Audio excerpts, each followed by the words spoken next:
Awa ninyo guys, oh. So tanawa gikan diha alas 4 sa kadlaw, napuno na daw, naabot na daw ang tubig dito, oh, sa may akasya, nangahurot na naanto na dito sa tumoy. Oh, ta wipe out yung tawon sila, oh. Kaning mga balaya. Sus, bayita. Tanawa ninyo. Sus, doong nga tawon ninyo. Grabe ka. Sug sa baha, uy. Sus. Oh, naabot pa dito ang baha, oh. Sus, nangahurot ang balay, oh. Katong balay dito sa tumoy, oh, tanawa, oh. Makita ninyo sa mga viewers na to. Oh, hantod pa na dito sa tumoy. Oh, nahurot, na wipe out. Oh, sus ka, grabe. So hopefully sa hangin, pero ang baha mo'y ni kunis-kunis sa ilang mga panimalay. Oh, nang liki na ta. Wag yun ay tabunan yun tanan. Hopefully nga wala ratay nang kuan ani. Sus, krabiha diri, oh. Talisay niya padong ni Cebu City South Medical Center nya LTO, right?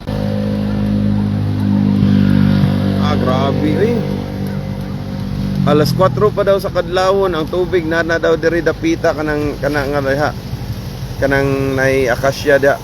Munang nahurot yun sila og nabanlas yun ba?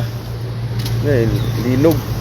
Linog ang yawan tani da kay uyog-uyog ang bridge na ami diri sa bridge. So tara. So hopefully nga wala ratayan sila,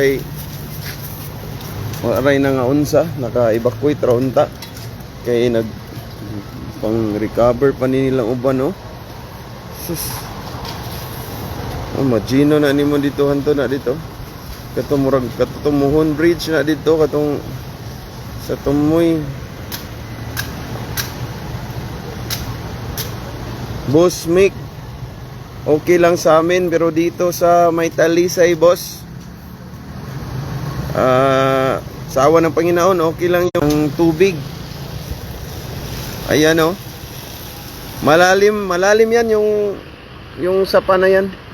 Kaso lang malakas talaga yung tubig, umapaw. Nasira yung fire, ano yan, yung riprap nila dyan, no? Nasira. Yung flood control nila, nasira. Yun.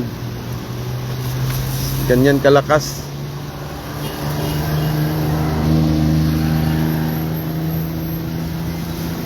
Sus, luuya taon eh. La verde din, hindi? Sus, luuya taon, no? So dara nata diri sa kilid, nata kilid sa bridge.